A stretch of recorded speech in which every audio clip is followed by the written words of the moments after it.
ሰላም የኢትዮ ቴክኖሎጂ ሶሉሽን ቤተሰቦች፣ ዛሬ በ2026 በዓለም ላይ ብዙ ትኩረት እየሰጠው ያለውን ሬይባን ሜታ ስማርት ግላስስ እንመለከታለን። ይህ ተራ መነጽር ሳይሆን ፎቶ ያነሳል፣ ቪዲዮ ይቀርጻል፣ ሙዚቃ ያጫውታል፣ ጥያቄዎችን በኤአይ ይመልሳል፣ እንዲሁም በድምፅ ትዕዛዝ ስራዎችን ይሰራል። ታዲያ ይህ መነጽር የወደፊቱ ስማርትፎንን ይተካዋል? ይህን ለመመለስ ከመጨረሻው ተከታተሉ፣ አብራችሁን ቆዩ።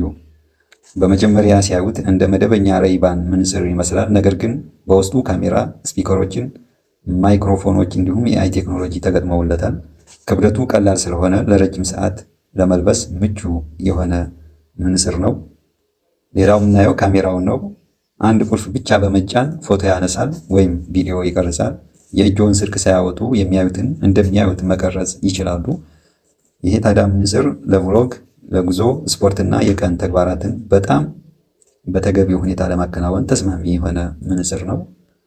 እንዲሁም ኤአይ ባህሪያት የተገጠሙለት መነጽር ነው። ይህ መነጽር ሃይ ሜታ ብለው ሲጠሩት ብቻ ኤአዩ ስራ ይጀምራል ማለት ነው። ስለዚህ ጥያቄዎችን ይመልሳል፣ አካባቢውን ያብራራል፣ ቋንቋን መተርጎም ይችላል፣ መንገድን ደግሞ ይጠቁማል፣ መረጃን በፍጥነት መስጠት ይችላል። ይህ በየቀኑ ለሚጠቀሙ ሰዎች ደግሞ በጣም ጠቃሚ የሆነ መነጽር የተገጠመለት መነጽር ነው ማለት ነው። ስለዚህ ድምፅን ደግሞ ስናይ መነጽር ውስጥ የተገጠሙ ስፒከሮች ሙዚቃ ይጫውታሉ፣ ጥሪ ያደርጋሉ፣ ጥሪም ይቀበላሉ። እንዲሁም ኤርባድስ ሳያስፈልግ ሙዚቃ መስማት ይቻላል ማለት ነው እና በጣም ምርጥ የሆነ መነጽር ነው። ሌላው እንደገና ደግሞ ባትሪውን ስናይ በመደበኛ አጠቃቀም ለብዙ ሰዓታት መቆየት የሚችል ባትሪ የተገጠመለት ነው። ከሱ ጋር የሚመጣጠኑ ቻርጂንግ ኬዝ በጉዞ ላይ በቀላሉ ዳግም እንዲሞላ ያስችሉታል ማለት ነው።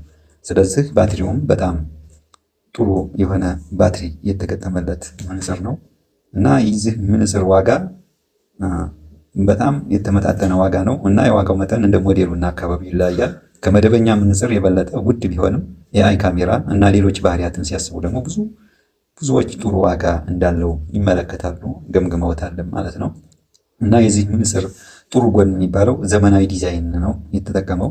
ኤአይን በድምፅ ትዕዛዝ መቀበል የሚችል ነው። ቀላል ክብደት ነው። ክብደቱ በጣም ቀላል ነው እና ምቹ ነው፣ አይሰለችም ማለት ነው። ፎቶና ቪዲዮ በቀላሉ መቀረጽ የሚችል ምርጥ ቴክኖሎጂ የተገጠመለት መነጽር ነው።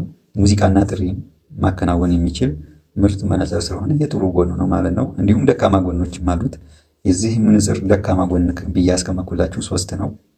የመጀመሪያው ከመደበኛ መነጽር የበለጠ ውድ ሊሆን ይችላል። ስለዚህ ዋጋው ውድ መሆኑ እንደ ደካማ ጎን አይቼዋለሁ እና ሁሉም የአይ ባህሪያት ደግሞ በሁሉም ሀገር አይገኙም ማለት ነው። ስለዚህ ደካማ ጎን ነው። እንዲሁም ባትሪው የቀኑን ሙሉ ለከባድ አጠቃቀም ላይበቃ ይችላል የሚባል ስጋት ስላለ ይህም ትንሽ ባትሪው እንደ ደካማ ጎን አስቀምጨዋለሁ እና በ2026 በጣም ጥሩ መነጽሮች ከፍተኛ ፍጥነት እያደጉ መሆናቸውን የሚያሳይ ስለሆነ እና ሬይባን ሜታ ስማርት ግላስስ በዚህ ዘርፍ በጣም የሚታወቅ ምርቶችን መካከል አንዱ ሊሆን ችሏል። እርስዎ ይህ መነጽር ቢያገኙ ይገዙታል ወይስ እንዴት ነው? በአስተያየት ኮሜንት ላይ አስቀምጡልን።